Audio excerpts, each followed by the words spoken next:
Olá, bom dia! Vamos lá! Mais uma live.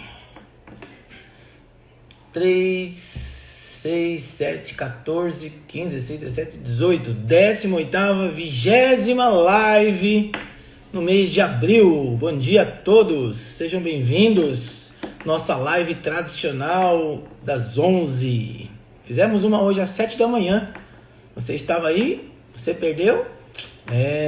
E hoje à noite teremos uma às 8 da noite. Isso mesmo. A de hoje vai ser bem legal.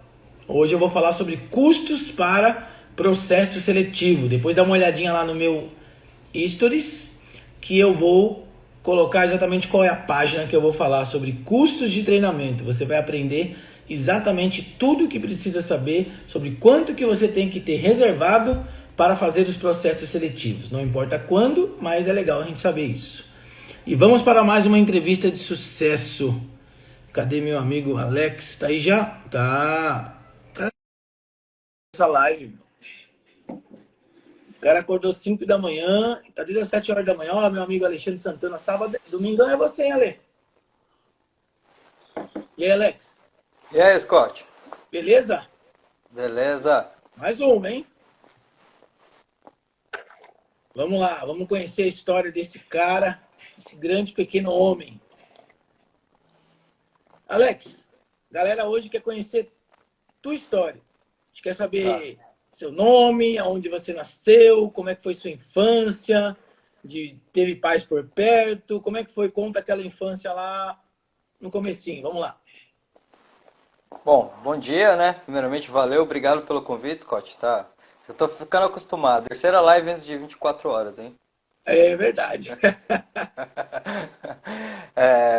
Eu nasci aqui em São Paulo, em Suzano, né? Acho que eu posso dizer assim, de uma certa forma, a minha vida foi muito boa, cara. Porque depois de tantas histórias que eu já escutei em treinamento, e vale ressaltar que isso foi um contraste muito bom, eu vi que a minha história foi boa, cara. Tipo, É os verdade, problemas né, que cara? eu Depois de tive. tantas histórias. Não é? Não é? Cara, tipo, eu achava que era, de certa forma, difícil, mas eu vi que o que aconteceu foi leve. Mas é claro que internamente a gente guarda impactos, né? Quando eu nasci, meu pai já era casado, né? Então eu acabei não ficando com o meu pai e também não ficando com a minha mãe. Fiquei com a minha avó. Então eu nasci em Suzano, 26 Seu de pai era julho de casado com outra 82, esposa. Seu pai era casado com com outra outra mulher. esposa. Tá. Isso. Meu pai era casado com outra mulher. E isso foi um processo que gerou muito problema para minha mãe em casa, né? Porque eu sou de 82, a minha avó era bem conservadora e para ela, acredito, devia ser muito complicado. Uma filha única, a única filha mulher, engravidar de um cara que já era casado, que já tinha uma família. Então, Sim. foi bem conturbada a gravidez da minha mãe. E isso viria a eu entender depois, acabou me gerando muitos processos de rejeição. Eu tive que lidar muito, cara, com o processo de rejeição. Acabei crescendo com a minha avó. Minha avó foi uma pessoa, assim, maravilhosa, cara. Não tenho o que reclamar dela. Ela, dentro do que ela podia, sabe, muitas experiências com a minha avó. A gente morou em Suzano, depois mudou para Santo André. Fiquei morando num bairro chamado Jardim Alvorada, um conjunto de prédios. E aí eu me lembro algumas vezes sair com a minha avó à noite para vender coxinha de apartamento em apartamento, porque ela era muito preocupada com a prestação do apartamento e tal. Então foi uma infância assim, de certa forma normal. Com a ausência da figura do pai, porque quando minha avó se mudou, Suzano, para Santo André, ela não quis dar o endereço pro meu pai. E aí eu perdi contato com meu pai aos 4, 5 anos de idade. Tá. Seu pai visitava você regularmente? Como é que é? Você tinha contato com ele? Cara, essa é uma história assim que é uma história bem interessante, porque ele ia assim, eu tenho lembranças do meu pai, né? Eu tenho 2 ou 3 lembranças do meu pai, eu era bem pequenininho na época, bem criança mesmo, mas eu tenho essas lembranças. E eu cheguei a conhecer até inclusive a esposa dele, mesmo nessa época de pequeno. Sim. E aí, Legal. pode falar. Pode falar, não pode falar, pode contar. E aí, dia 17 de abril do ano passado, fez um ano esses dias, eu encontrei novamente a família do meu pai. Caraca, essa parte eu não sabia, que legal. Encontrei a família do meu pai. Como é de praxe nos treinamentos a gente compartilhar a história, um dia eu compartilhando a minha história, uma aluna falou assim, cara, você não tem nenhum dado do seu pai, eu vou tentar achar ele. Eu falei, meu, tá bom, né? Mas assim, sabe, desencanadão mesmo? Aí peguei Sim. lá, liguei pra minha mãe, até me surpreendi que a minha mãe tinha a data de nascimento do meu pai, passei os dados pra ela. Meu, passa tipo, sei lá, uns 3 meses, ela me manda uma mensagem no WhatsApp e falou, ó, essa aqui é sua irmã, esse aqui é esse. Só que teve um porém. Nesse intermédio, ela descobriu que meu pai já tinha falecido. Meu pai faleceu há 11 anos. Há 11 anos atrás. 11 anos atrás. E aí foi bacana encontrar com a família do meu pai, porque eu até então eu não tinha, eu tinha a lembrança do meu pai, mas eu não tinha a memória dele. Eu não conseguia, os momentos que eu me via com ele, eu não via um rosto, eu não via uma pessoa, sabe? Eu realmente era como se tivesse uma representação da ausência, que foi a história do meu pai na minha vida. Que maluco isso, hein, cara? É. Então eu cresci de certa forma. A minha avó, nossa, eu apanhei bastante quando eu era criança. Não foi nada assim de falar, nossa, como nunca me machucou nada. Mas a minha avó, ela era muito assim, cara, putz, sabe, saiu daquilo lá, tipo, ah, quebrou uma xícara, nossa, a casa vai cair. Você Chinelada quebrou uma comia xícara, solta, chinelada comia. era, era isso mesmo. E isso, de certa forma, me tornou uma criança bem introspectiva, cara. Eu, tipo, festa de prezinho, essas coisas, meu, esquece, eu não ia, sabe? Tipo, eu tinha muita vergonha mesmo. E isso acabou gerando algumas inseguranças, mas aí foi tudo de boa. Olha que Depois, maluco, mas tem tudo a ver com o que a gente falou de manhã cedo na live das 7, né? As tem crenças tudo a lá ver, de sim. pequenininho, né? Que legal. Tem. Aí você foi viver nessa adolescência, escola normal, escola convencional, escola pública. E quando chegou na adolescência, como é que foi um pouco da sua adolescência? A minha adolescência foi interessante, cara, e é até engraçado você perguntar isso, porque é uma coisa, de certa forma, um pouco atual. Teve uma coisa que marcou muito. Era uma infância de muita carência, eu era muito tímido, né? Nossa, cara, você quer. Eu não sabia nem o que eu dizer se eu tivesse, por exemplo, perto de uma menina que eu gostava. Aliás, eu nem ficava perto. Eu tinha tanta vergonha, tanto medo, cara, que eu, tipo, ficava aquele amor platônico, sabe? Não conseguia chegar, não conseguia falar nada. E, eu tinha muito medo do não, da Do negativa, não, de levar muito um medo de ser fora. rejeitado. Eu sei o que é isso, eu sei o que é isso. Eu vivi isso também. Nossa, isso era bem complicado. Aí aconteceu uma coisa interessante, que foi uma passagem que foi muito marcante na minha vida, que foi eu começar a patinar quando eu era mais novo. Devia ter uns 10, 11 anos, eu comecei a patinar, era uma febre, você deve se lembrar disso, uma época era uma febre, todo mundo andava de Sim, patins. sim, sim. Ah, Patins, skate, tudo isso. acho que mais ou menos entre o ano de 92 e 94. Só que eu, cara, eu comecei a tomar muito gosto por aquilo. Aí eu comecei, e eu sempre curti aquelas pistas de skate, fazer manobra, dar mortal, essas coisas todas. E comecei, cara, tipo, nossa, eu só fazia isso. Na época eu só estudava e andava de patins. E aí, cara, cheguei bem pertinho de me profissionalizar. E isso foi muito bom porque seria uma coisa que marcaria a minha história como assim, olha, você pode ser bom em algo, sabe? Isso foi muito, muito significativo. Depois acabou vindo mais a fase ali de realmente estar com a vibe da galera, tudo, aí acabei deixando isso de lado. Mas foi algo que sim, foi muito, muito importante para mim. Que bom, que bom. É, são as coisas que a gente. São esses hobbies, vamos dizer assim, que a gente tem na adolescência, que a gente às vezes nem percebe que a gente pode ser muito bom em alguma coisa e a gente não encaixa isso. Só depois de adulto que a gente vai entender que a gente foi capaz, né?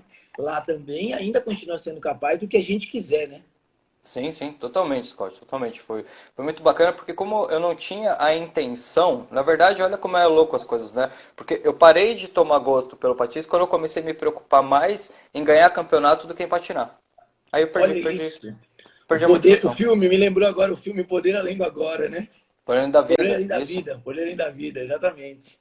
Isso. Perdi assim todo porque eu comecei a ficar muito mais focado na questão de se eu estava fazendo uma manobra melhor que alguém ou se eu estava me divertindo. Na época, claro, eu não tinha consciência mínima disso tudo. Já era de certa forma, é uma coisa estranha, né? Porque quando você tem um momento de auge ou assim que você se sente no seu melhor, mas você não tem um preparo psicológico, uma maturidade, o ego domina.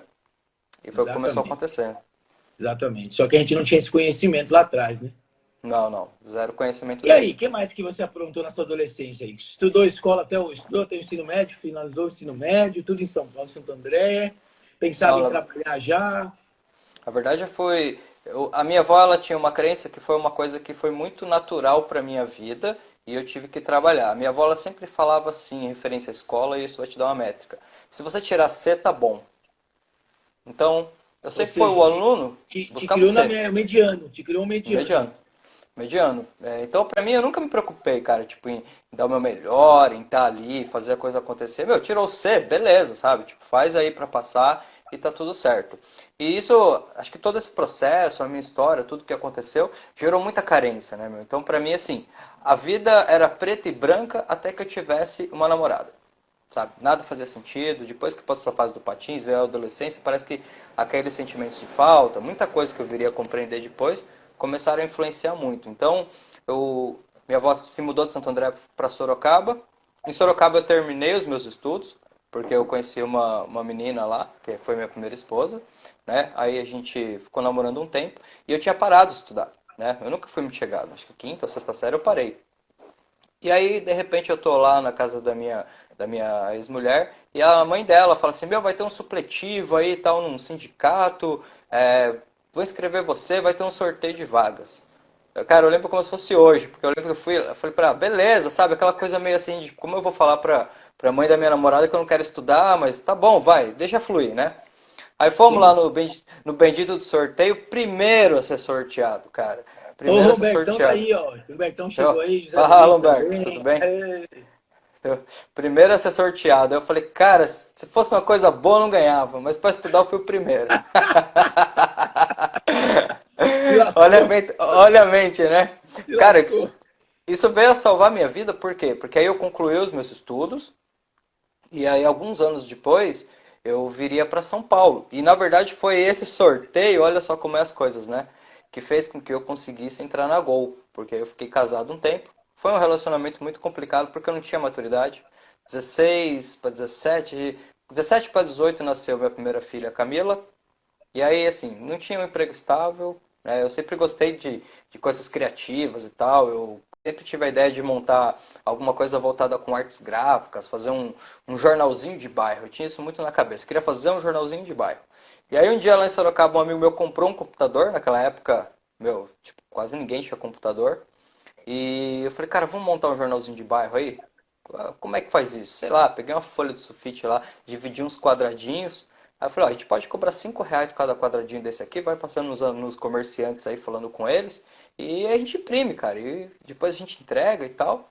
E aí sentei no computador, fiz um bonequinho ali, mais ou menos do que seria o jornal, e aí vendeu o jornalzinho, era um duplo ofício, fizemos o primeiro, fizemos o segundo, fizemos o terceiro, nunca ganhamos dinheiro, mas se divertimos pra caramba.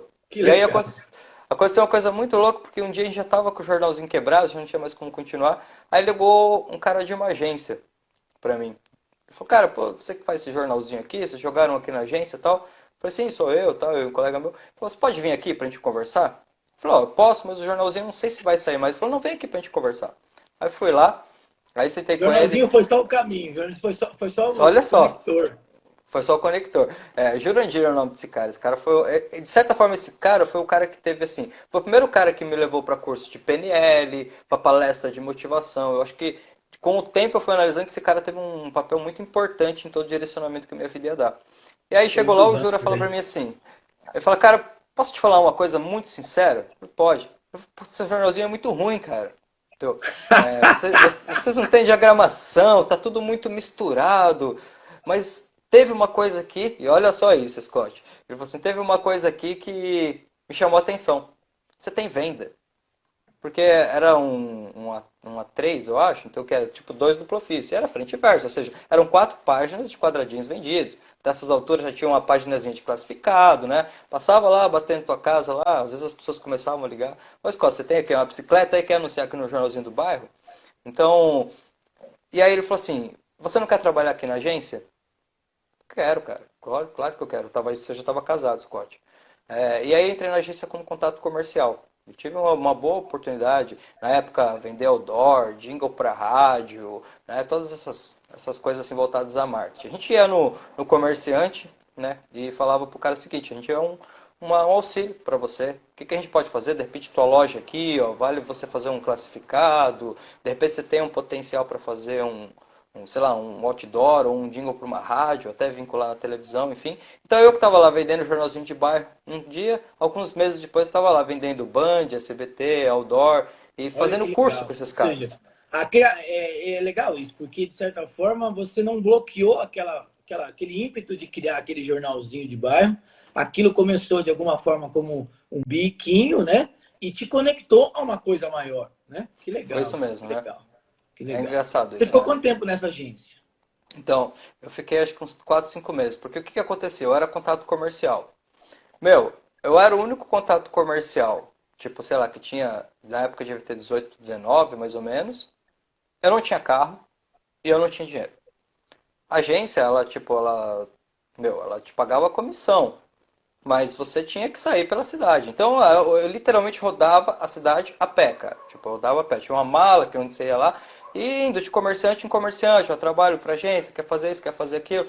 E foi muito complicado essa época, mas ao mesmo tempo foi uma época assim de colocar energia.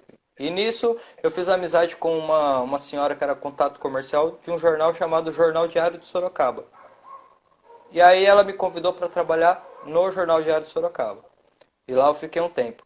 Só que, cara, quando você tá sem motivação, quando você não tem uma percepção de algo maior, porque hoje é engraçado, né? A gente olha para tudo isso e vê um caminho sendo construído. Na época eu achava que não Sim, estava acontecendo nada, sabe? sim, exatamente. Então, a minha estima era muito baixa. Eu entrava para fazer uma venda e era como se o meu inconsciente estivesse falando para aquele cara, pelo amor de Deus, compre porque senão não tenho como pagar o meu aluguel. E Imagino, aí, imagino. é mais desafiador. Então, eu não. Foi nesse momento que você conta, essa parte da sua história eu não conhecia dos jornais aí, né? O que ficou muito gravado na sua história para mim é quando você conta que você teve momentos que você não tinha como colocar leite, não tinha como Sim, comprar leite na madeira da sua filha e foi lá e colocou água. Esse momento foi é bem isso mesmo. forte para você, né? E é exatamente nesse momento que eu estava no jornal. Por quê? Porque como eu não tinha, cara, eu não tinha ânimo. Eu, assim, nessa questão desse conhecimento que a gente hoje compartilha com as pessoas, naquela época, se você não tivesse grana e autoconsciência, esquece, isso não chegava para você, era muito difícil. A minha avó, ela me deu toda a base que ela precisava para que eu começasse a me desenvolver por mim mesmo. Mas ela, como eu te falei, a questão de, se tá, se tá bom, isso já mostra que ela Exatamente. tinha ali uma mentalidade de falta, tinha. Então isso fez parte da minha história, né?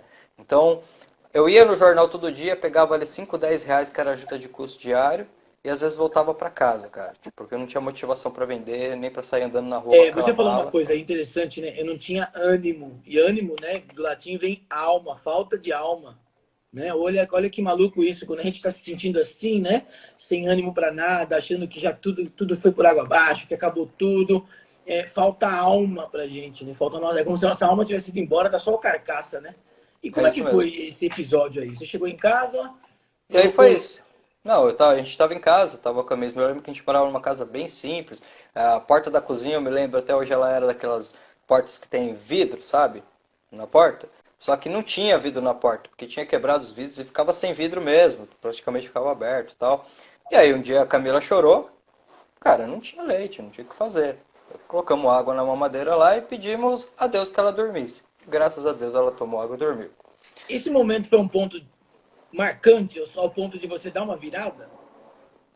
Cara, esse momento foi um momento assim. Quando você está inconsciente, eu me considerava totalmente inconsciente naquela época para qualquer tipo de conhecimento. Eu só vivia, cara. Passava pelas experiências sem ter uma mínima ideia do que estava acontecendo.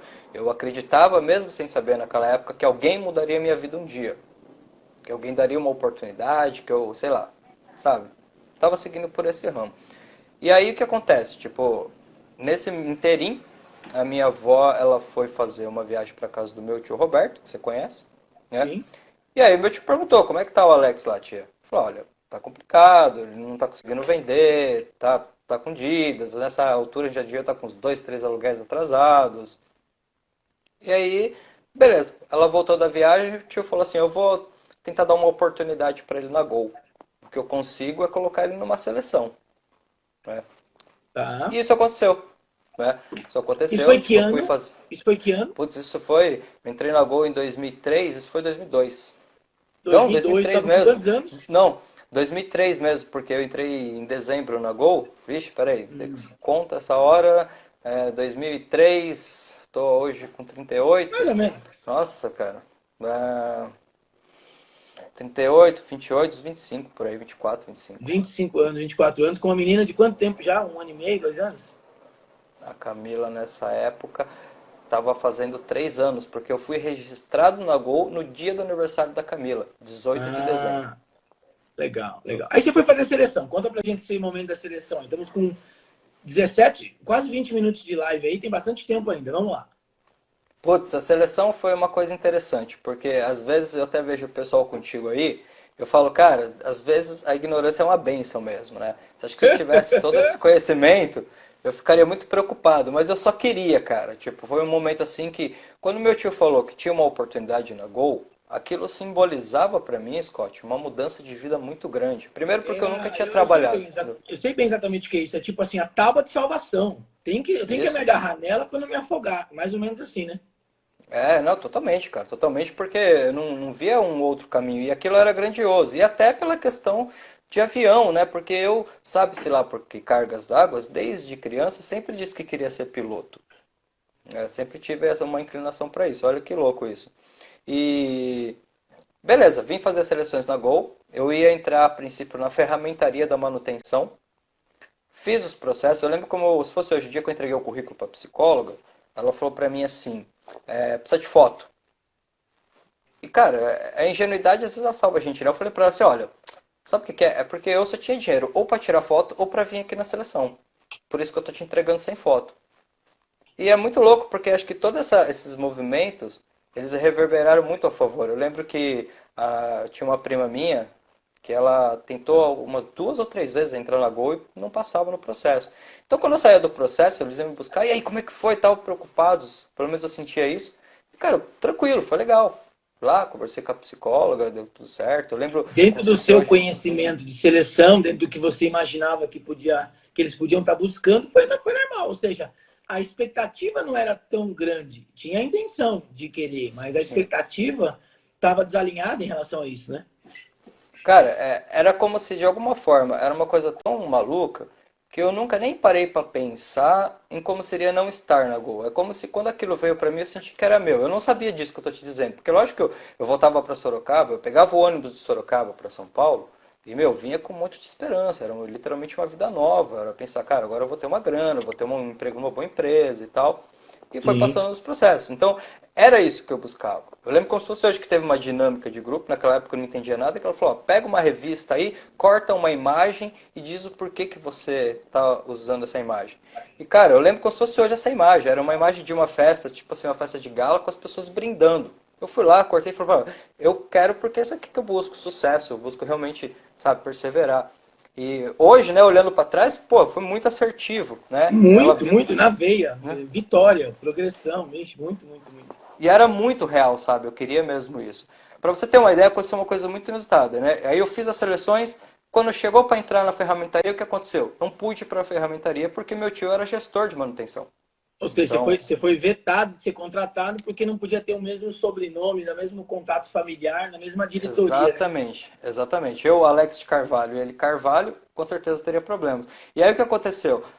Eles transferiram a minha seleção para tentar com aeroportos. E aí eu fiz todo o processo de novo.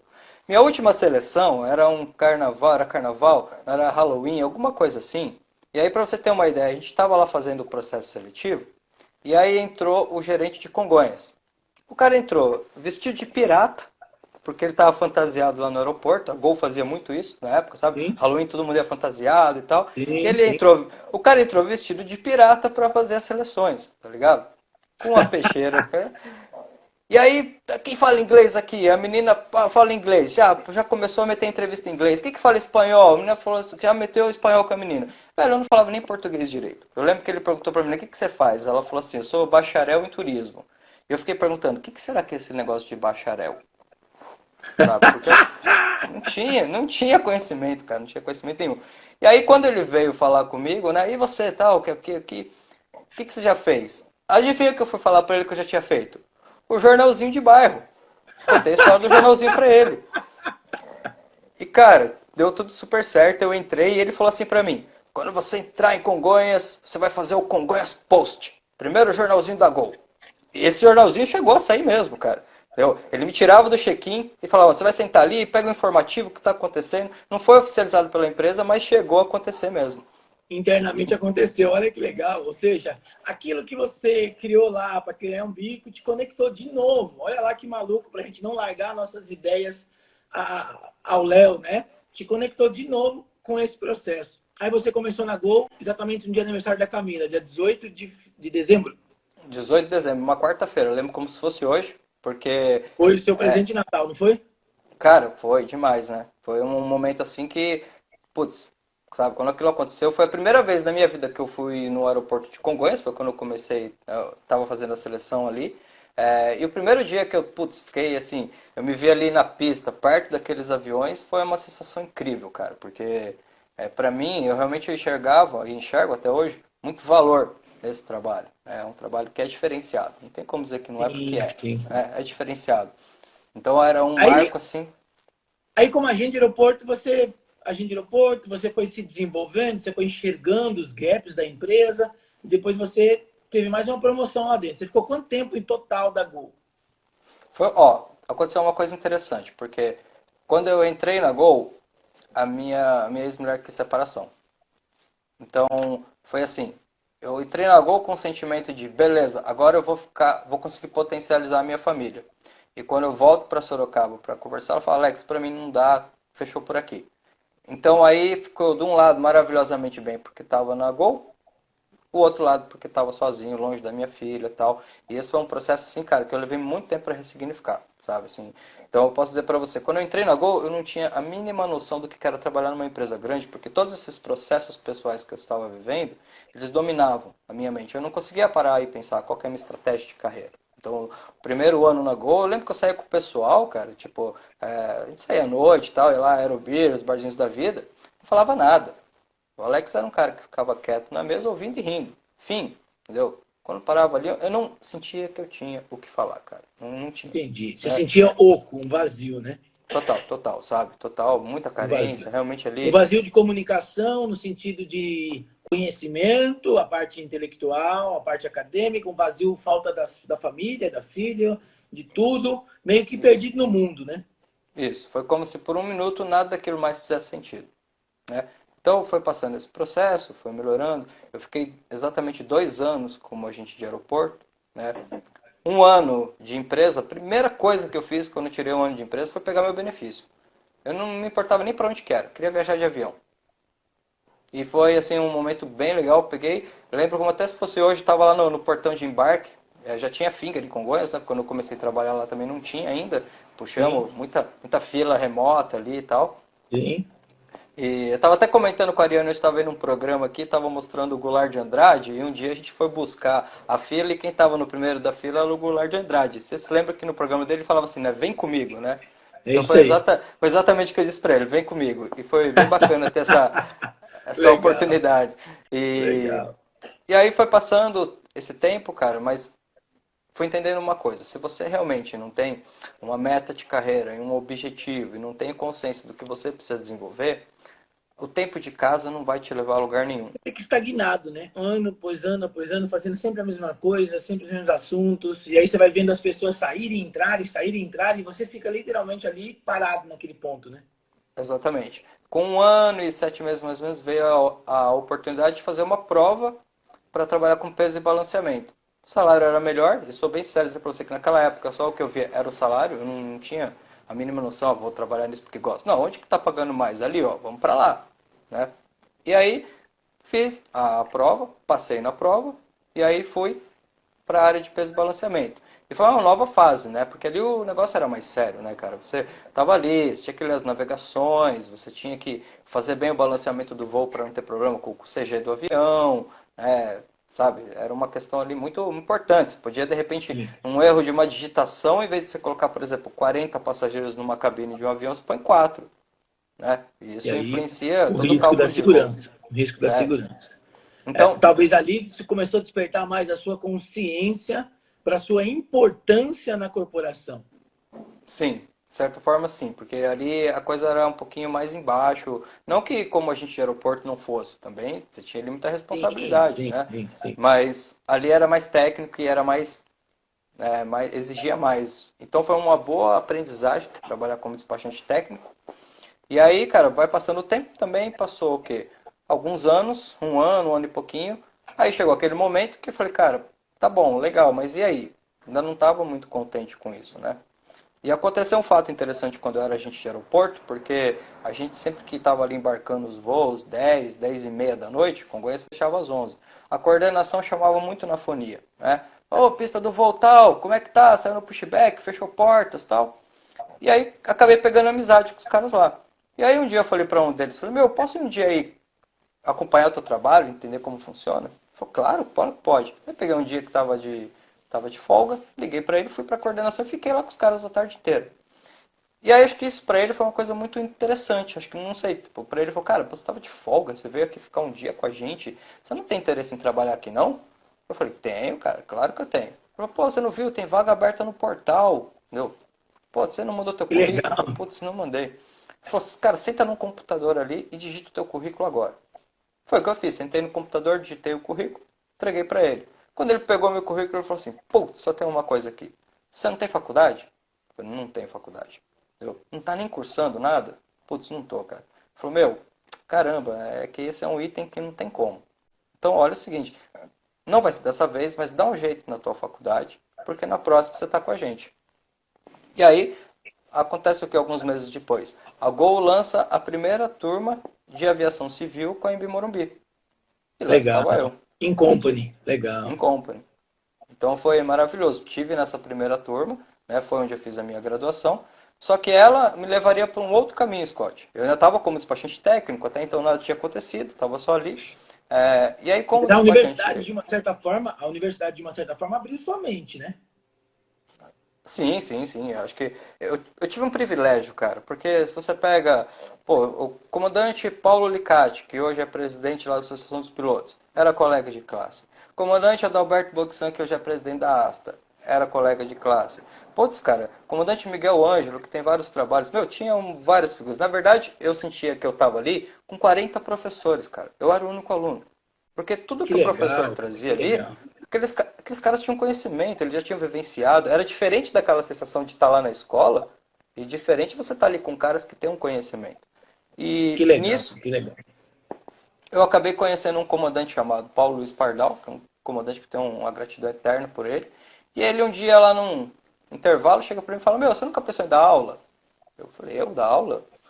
Não, mas ainda tinha aquela parte minha que falava assim, a primeira coisa que eu pensava, será que vai pagar mais? Pô, é oportunidade, vamos embora. Eu falei, não queria dar umas aulas? Eu falei, quero. E aí eu fui apresentado ao CRM, né? Fiz o curso de formação de facilitadores e comecei a dar aulas, cara. E aí isso foi um processo muito interessante, porque... Como é que foi quando você entrou na sala a primeira vez? Porque CRM, para quem não sabe, é um curso que a ideia é que misture todas as áreas, comandante, comissário, agente de aeroporto, mecânico, DOV, para literalmente trabalhar melhor a sinergia. Só que a gente que é de aviação, há alguns anos, a gente sabe que um curso de CRM numa companhia aérea, tirando a turma inicial, as turmas de reciclagem, é uma lavação de roupa suja, é todo mundo discutindo com todo mundo. Você literalmente fica no meio do fogo cruzado, esse professor. Como é que você se sentiu quando você viu isso? Ó, deixa eu fazer umas lacunas aqui para pegar cumprir umas lacunas aqui para a história ela ficar, porque no meio termo disso tudo, o que estava acontecendo? Eu casei de novo, né? Casei com a Ariane. A Ariane foi interessante porque a Ariane era um dos meus sonhos de infância era casar com ela. Era muito Você conheceu engraçado. ela de criança? Conheci a Ariane eu devia ter, sei lá, uns 9 10 anos. Eu era irmão do Olha, amigo dela. era uma daquelas meninas que você tinha vergonha de chegar, né? A Ariane era uma menina assim que naquela época, os 3 ou 4 caras assim que a gente ia dar, todo mundo gostava dela. E eu digo pra você, uma coisa mais interessante é porque eu era o menos provável que conseguiria ficar com ela. E aí depois eu vim para São Paulo, né? Me separei, fiquei lá na Gol. Ela já tinha mudado para São José do Rio Preto, eu conheci ela na época de Santo André. E aí a gente se conectou de novo e acabamos nos casando de novo. E, Que cara, legal. foi muito bom, porque a gente se encontrou no começo e falou assim, caramba, né? Putz, a gente é tão amigos e tal, vai ser um relacionamento maravilhoso, não vamos brigar nunca. Putz, que doce ilusão, né? Alguns meses depois a gente já tava quebrando pau. Então, o momento da faculdade foi um momento que ele tava assim, o casamento ele já não tava tão bom, e isso era uma coisa muito triste, porque eu sempre tive um carinho muito grande pela Ariane, pela família dela e tal, e naquele momento parecia que tava tudo desmoronando. Ou Eu seja, tava numa situação o segundo casamento indo pro buraco. indo pro buraco. É como se tivesse tanto sentimento ali de mágoa, de frustração, que a gente não conseguia se conectar. E aí, No mesmo momento, eu já estava estagnado lá no despacho técnico, porque já tinha uns 3, 4 anos que eu estava lá, né? Eu já estava me sentindo mal. A gente não conseguia administrar bem o dinheiro, então a situação financeira não era boa. E aí acontece uma coisa interessante, a Ariana engravida, né? E 2 meses antes dela engravidar, isso tem mais ou menos a ver com a faculdade, com a mesma época, minha avó veio a falecer. E pra mim, quando minha avó faleceu, foi tipo uma sensação muito estranha, cara. Eu nunca tinha perdido alguém perto, assim, né? Eu lidei bem com isso, Scott, porque particularmente falando, eu acredito muito mesmo que nós somos seres espirituais vivendo uma vida física. Então, quando eu olhei lá Sim, o dia do enterro, o velório e tal, eu não via ela ali, eu via o que foi uma representação dela nesse plano. Mas, de certa entendi. forma, foi um momento assim muito impactante. O casamento não estava bem, problemas financeiros, sentido estagnado no trabalho. Veio isso, e junto com tudo isso, está o comandante Pardal me convidando para dar aula, né? Um E mix de emoções. um mix de emoções, cara. E beleza, cara, aceitei, fui dar aulas lá, fiz o curso de facilitador. Lembro a primeira aulinha que eu fiz, eu tenho gravado, inclusive está no meu canal do YouTube. Ela tá fechada, mas ela tá lá. Primeira aula da minha vida, o sentimento, e falei o quê? Motivação, olha que interessante. Porque nessa época eu não tinha entrado ainda no processo de autoconhecimento. Comecei a dar as aulas, era um terror. Por quê? Primeiro porque eu tinha uma necessidade de aprovação muito grande, então eu tinha medo das pessoas não gostarem do que eu ia dizer.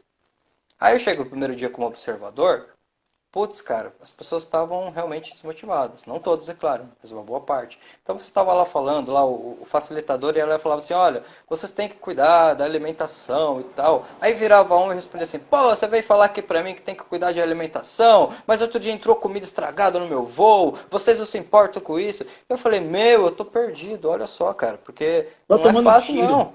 Só Só tomando tomando tiro. tiro. E isso foi o que me fez fazer, eu tenho que estudar. Peguei os temas do Teve CRM. vontade de desistir?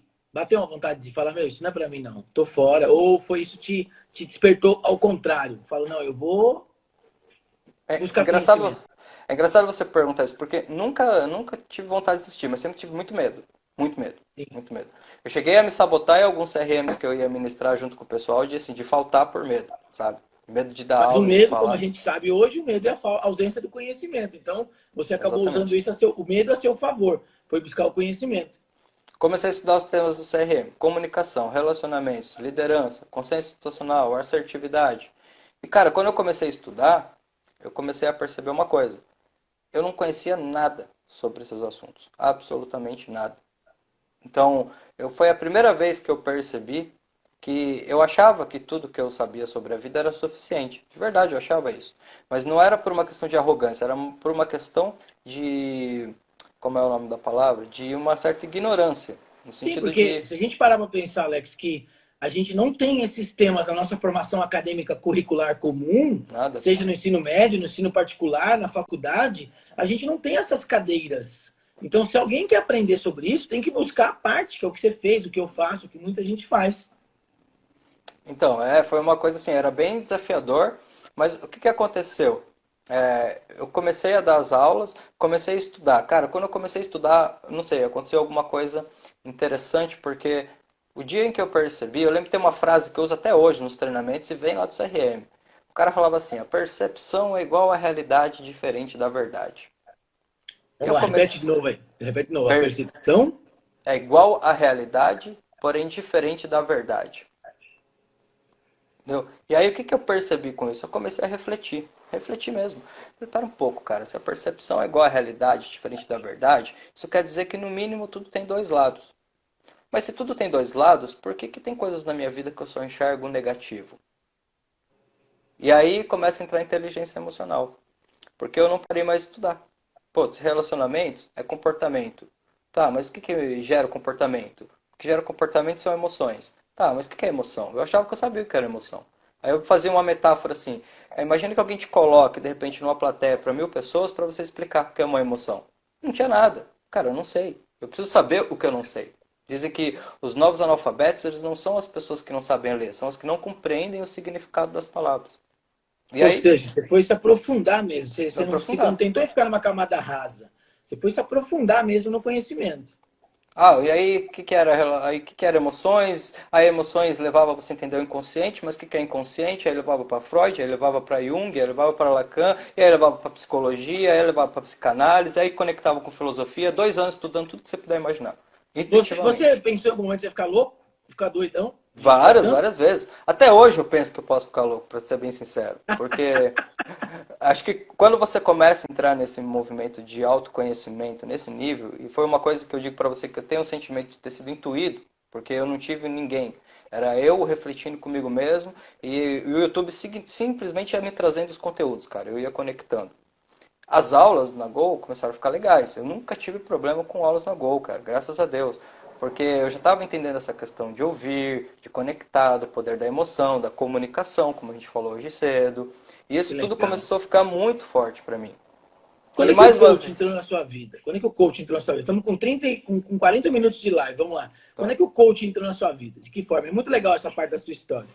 Tô lá vou fazer um treinamento de revalidação de carteira do despacho técnico. Chego, sento na sala de aula, tem um jornal na cadeira. Eu cheguei a Olha lá, sentar literalmente. de novo o jornalzinho Não, de baixo. eu não tinha assimilado isso. Tinha um jornal ali de informativo, sentei no jornalzinho e falei, o que que é isso aqui? Quando eu peguei o jornalzinho, estava escrito assim, coaching, produtividade através da consciência do erro.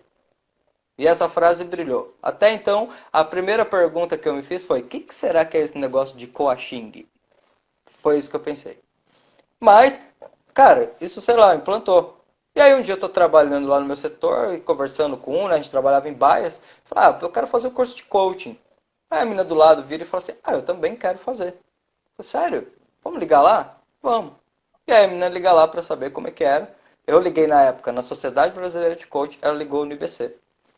E aí, não sei por que cargas d'água, escolhemos o IBC. Mas quando ela falou o valor, cara, R$ 6.500, quase que eu caí da cadeira. Devia ganhar o quê naquela época? 1.700. Eu tinha prestação de carro para pagar, eu tinha aluguel de casa. Na época, eu, a Ariane e as crianças, eram 4 crianças, então era punk o negócio. Mas, cara, tipo, sei lá, eu desci lá, conversei com o Foi gerente do intuído de Itaú novo, foi intuído de novo. Desceu no eu, banco. e fiz um consignado e fui fazer a primeira formação em coaching. E aí, putz, tudo mudou, cara. Quando eu fiz a primeira formação em coaching, eu percebi que a metodologia de aula que a gente vinha usando na empresa estava muito atrasada. Muito, muito, muito atrasada. Ela ainda estava comunicando com a razão. Ela não estava gerando um processo mais profundo de emoção, de assimilação. E aquilo deu um contraste, porque eu vi o que o José Roberto Marques fazia em sala de aula, e você imagina como foi um contraste muito grande. O cara simplesmente ele estava ali sendo ele mesmo e com uma segurança incrível, incrível. E você não conseguia pegar o cara, tipo, as pessoas tentavam às vezes cercar ele ou tipo contra-argumentar alguma coisa, e ele tinha alguma coisa que, ele conseguia sempre trazer a pessoa a refletir sobre ela mesma, mesmo que ela estivesse dizendo que ele estava errado ou isso ou aquilo. Como eu já estava Exato. estudando, como eu já estava estudando muito, cara, eu estava estudando muito nessa época, já faz uns Começou 2 anos tudo, que encaixou. É como se você tivesse estudado separado e virou assim, vap, é encaixou isso mesmo. tudo. E aí eu, tipo, foi naquele dia que veio um sentimento. Eu falei assim, eu quero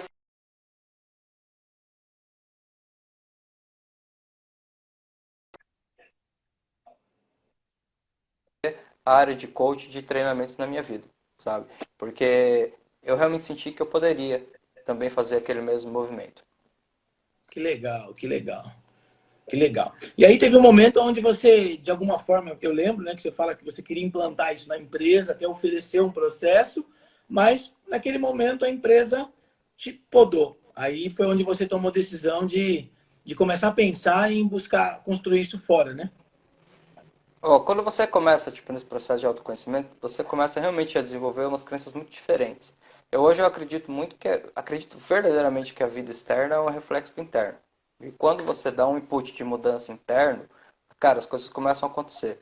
Nesse meu momento de mudança, era o que eu queria, mudança. E aí teve uma mudança muito significativa dentro da Gol para mim, que seria o que traria uma experiência para mim que eu compartilho depois. A Gol, de repente, entendeu que não precisava mais ter despachante técnico, que era o meu cargo, em todas as bases. Porque na época a TAM, acho que, nem sei se tinha Azul na época ainda, putz, faz muito tempo. Bom, as companhias aéreas, elas trabalhavam, na verdade, com central. Então, ou seja, tipo, tinha 30 caras ali que mandavam documentação remota, eu não precisava de 10 em cada base. Em termos de custo, de operacionalidade, muito bom. E Sim. aí a minha gerente chega um dia, minha chefe, minha líder, e fala assim, Alex, é o seguinte, pessoal, vai acabar o setor, a gente vai ter com certeza diminuições, né? Vai ser uma central, quem está aqui, alguns vão ser absorvidos, outros não, mas aeroportos vai abrir uma oportunidade porque eles querem implantar um cargo que é um cargo parecido com o Red Cap da Varig, né? Um cargo para cuidar da pontualidade. E eles querem voluntários. Putz, cara, era tudo que eu precisava. Tu, Porque eu, na hora. nossa, na hora mesmo. Abracei esse projeto do Orange Cap. Foi ali que eu aprendi a mexer com PowerPoint. Foi ali que eu comecei a pegar tudo aquilo que eu estava estudando, porque eu já estava vendo muita coisa de intraempreendedorismo e autodesenvolvimento, eu só precisava de uma oportunidade. E aí, pô, vamos lá, criei todos os processos. Cheguei no primeiro dia, a menina falou assim, olha, você vai cuidar da pontualidade dos voos. Aí eu falei para ela assim, o que eu faço? Ela falou assim, eu não sei. Toma uma Motorola, toma uma prancheta, toma um Nextel. Você me diz o que tem que fazer. Te vira, cria. É muito bom isso, que deixa a gente livre para Nossa, poder e aí eu criar. comecei a usar tudo que eu precisava, estava aprendendo, tipo, putz, se tá chegando a carga atrasada no voo, não vou reportar o cara, eu vou lá conversar com ele. Meu, tá tudo bem aí, o que que tá acontecendo? Por que que tá atrasando a carga? Tem alguma coisa que a gente pode fazer para dar uma força? Porque se eu tenho um problema, o cara também tem, né? Sim. Putz, e aí comecei a fazer isso. Vou lá na central da Suesport, vou conversar com os caras, ver como é que tá acontecendo lá. Fui lá na BR, conhecer o abastecimento, fui Aí lá você na foi comissaria, ajustando as conectei. coisas e foi diminuindo o tempo das coisas. Cara, tipo assim, em 2 semanas os meus voos estavam totalmente pontuais. A não ser, claro, quando o avião chegava literalmente atrasado, mas Sim, 20, 30 minutos a gente embarcava um 737-800 com segurança e com pontualidade. rodava, rodava. Aí Muito o bem, vamos lá, processo. Alex. Que a gente tem que acelerar um pouquinho, que você tem bastante coisa para contar ainda.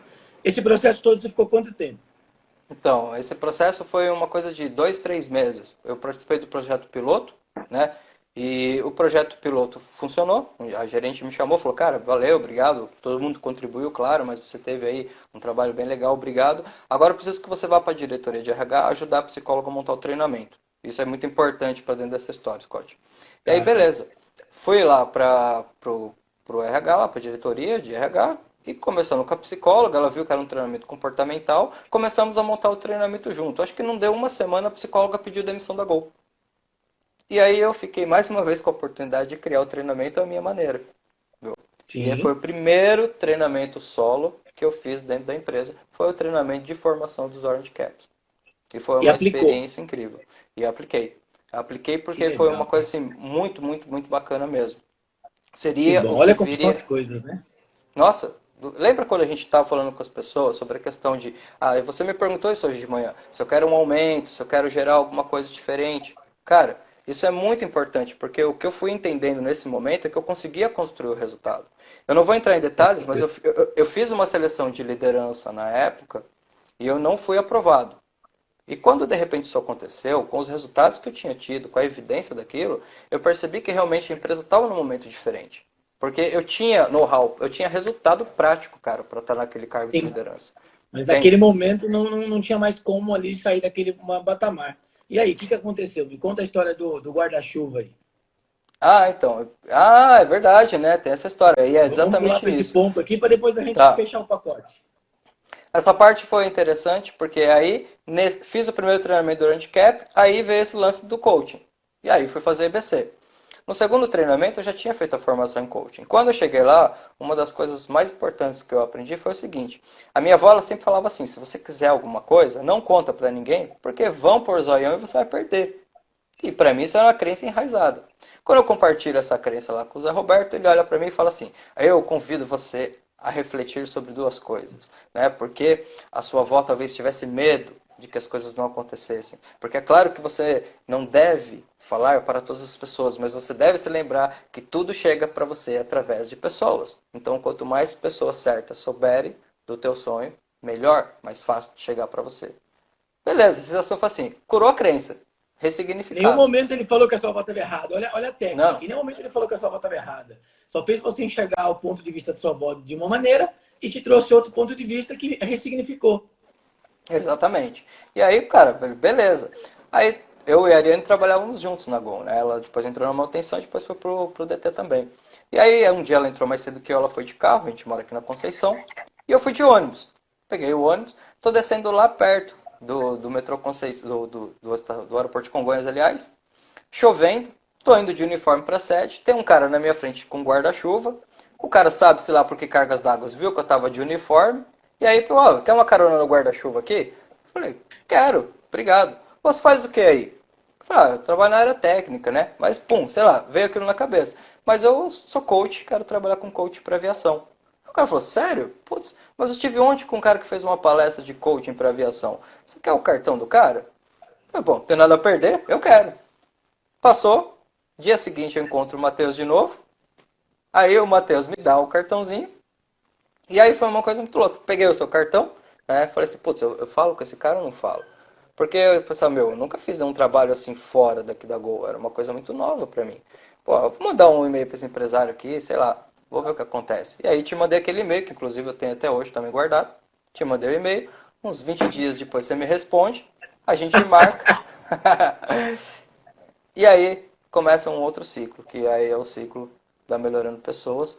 Porque nesse momento, e aí é que eu fecho aquela história do Orange Cap, porque quando eu percebi que não era o momento, mas eu percebi que eu tinha resultados, eu tinha a autoconfiança suficiente, seja para pedir uma promoção ou seja para pedir a demissão. Naquele foi o primeiro momento na minha vida, Scott, que eu percebi que verdadeiramente eu preciso reconhecer a mim mesmo pelos meus resultados. Não me importa se o meu chefe não reconhece, se o meu líder não reconhece. Eu tenho que conseguir Exatamente. potencializar a minha carreira por mim mesmo. Porque se eu tenho Exatamente. evidência de resultado, eu tenho um poder interno que, tá bom, não é o momento da empresa? Não, não é o momento da empresa. Então tá tudo certo. Por favor, tô saindo. E aí, começo a trabalhar contigo, né?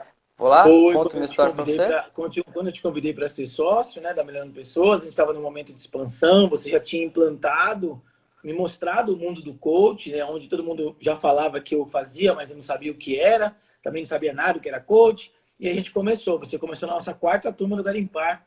Isso foi em 2013, 2014, alguma coisa assim, mais ou Foi em menos. 2013. 13. 2013. Na verdade, eu participei da banca do Garimpar 2, acompanhei Ah, é o verdade. 3 e iniciamos no 4. É verdade, é verdade. E aí você ficou comigo lá até 2015, trabalhamos Isso. juntos. Aí tudo que eu sei de coach hoje, tudo que você me despertou, que eu sei hoje, eu devo a você, porque você abriu a minha cabeça para isso. Fiz a minha formação de coach também, e as coisas foram caminhando, até que a gente ficou até 2015, aí onde você de novo tomou outra grande decisão, né? Sim.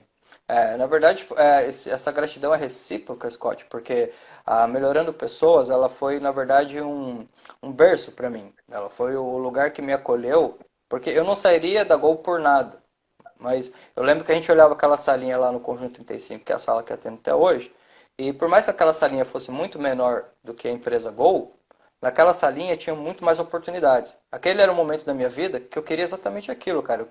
Eu não queria que me trouxessem nada pronto, porque se tem um sistema que está pronto, eu sou, entre aspas, só mais um.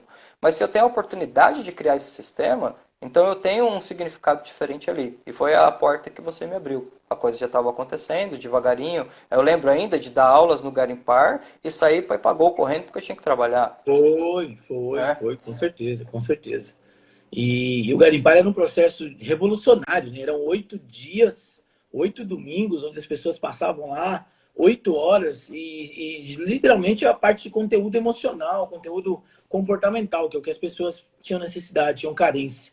Aí em 2015 a gente desmembrou as empresas, você montou a sua própria empresa e começou a seguir carreira solo. Nós temos mais 4 minutos para você falar um pouco desse momento, dessa carreira solo até os dias de hoje. Tá, 4 minutos? Tá, né? Todo o tempo do mundo Bom, em 4 minutos. é o seguinte, de 2015 eu saí, né, eu já estava no momento de trabalhar mais a questão do autoconhecimento, né, eu sentia que desviava um pouquinho o foco da Melhorando Pessoas, né, porque muitas vezes as pessoas vinham, faziam o processo, gostavam, sempre gostaram, mas o processo era mais específico tecnicamente de seleção, isso era uma coisa que era o teu forte, o meu forte era mais essa questão, ressignificação, autoconhecimento, enfim. Mas naquele momento eu não estava num bom momento, eu estava num momento de realmente muitas decisões, aí eu saí da Melhorando Pessoas, 3, 4 meses depois eu quebrei, né? Eu já vinha quebrando. Naquela época a gente estava meio distante, lembra? Tipo, o Garimpar já estava mais comigo e tal. E aí eu quebrei. Quebrei, tive a oportunidade. A Ariane estava fazendo uma monitoria no IBC. Aí eu tô lá no Instituto Brasileiro de Coaching, converso com o José Roberto Marques e falou: Zé, você tá precisando de alguém para trabalhar com você, não? Aí ele olha para mim e fala assim: Você tá falando sério? Eu falei: Tô. Ele falou: Tá bom, você quer vir trabalhar comigo? Começa aí segunda-feira. Assim, foi assim que eu entrei no IBC. Essa foi minha entrevista com o Zé Roberto. Lógico, a gente já se conhecia de muito tempo, sempre mantive. Claro, E, claro, claro. e foi, cara, assim, um período maravilhoso. Fiquei 5, 6 meses com o Zé e, putz, ele me virou do avesso, tanto treinamento que a gente fez e uma série de coisas. E aí, oficialmente, acabo começando em 2016.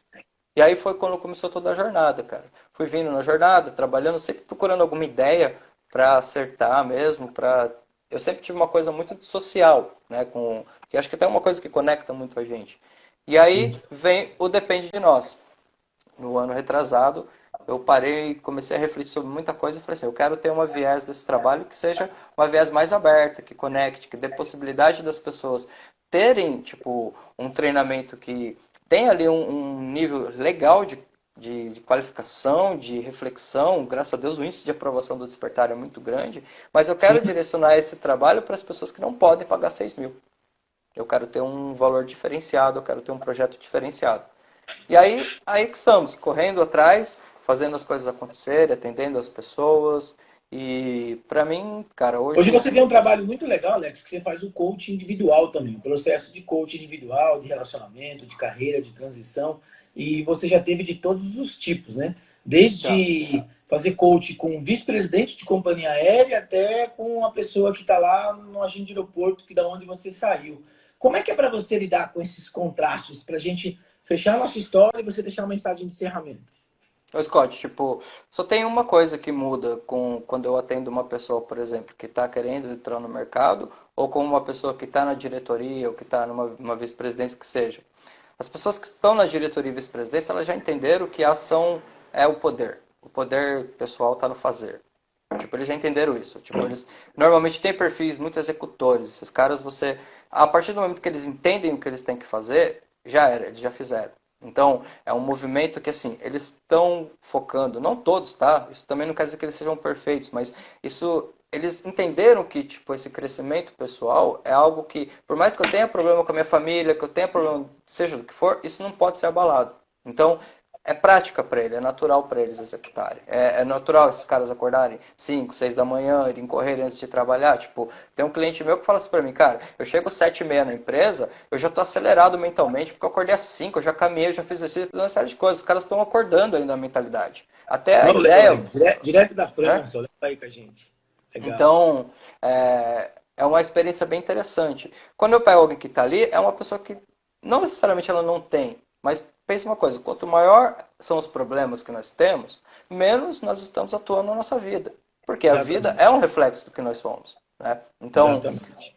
acho que quanto mais autoconhecimento e autoconsciência a gente vai tendo, mais a gente vai assumindo as rédeas. E lembra daquela frase da percepção? Então, caramba, se eu posso ter o poder, se existe uma forma interna de eu conseguir, sei lá, canalizar minha mente consciente, com a minha mente consciente, gerar um poder pessoal e olhar a situação com uma forma que eu me energize com ela, por que eu vou fazer o contrário? Então, Exatamente. sabe? É isso que muda. A gente vai Cara, aprendendo com as tua experiências. história é certamente uma história de sucesso também. Tem muita coisa aí tem muita caminhada pela frente, mas no ponto que você está hoje, da onde você começou e as suas reflexões. Deixa uma mensagem final para a galera aqui, para literalmente lidar com tudo isso aí, porque com certeza também está inspirando muitas pessoas e vai inspirar mais gente. Deixa uma mensagem final para a gente, Alex.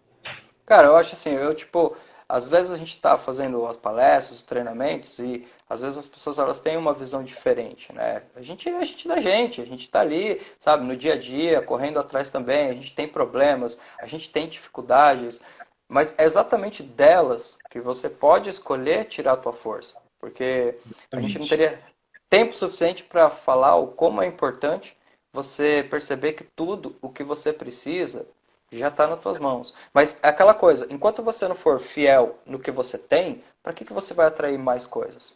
Para ter mais Exata, preocupação? Entende? Então, exatamente. aceita, cresce com a vida, que as coisas começam a acontecer. Legal. Karen entrou aí. Lembra da Karen? Uma das suas primeiras alunas junto com a gente. A Karen Contini entrou aí também. Como não lembrar da Alex, Karen, né? Lembra? que história fantástica, que história maravilhosa. Você também é meu irmãozão, meu parceiro. Mais um aí. A gente continua junto. Estamos fazendo várias lives também, sequências de lives aí para ajudar a galera. Fico muito grato de ter você aí na minha galeria, nessa playlist de histórias de Obrigado, Scott. sucesso. Muito Obrigado pelo obrigado. convite. À noite temos outra. À noite eu tenho uma outra a falar sobre treinamento, custos de treinamento para a gente começar a se planejar quanto a isso. E sábado a gente está de manhã cedo de novo, 7 da manhã. É isso aí. Obrigado, pessoal. Sigam lá o @projeto depende de nós e qualquer coisa que precisarem, estamos à disposição. Gratidão, É Scott. isso aí. Obrigado. Tem a Carvalho Coach também no Instagram, né? Isso mesmo. Beleza, então. Manda para mim uma breve descrição sua para eu já colocar no YouTube ainda hoje e a gente subir esse vídeo para lá. Valeu, Alex. Obrigado. Gratidão, Scott. Fechamos Obrigado a aí com você. Tchau, 55 pessoal. minutos de live. Valeu.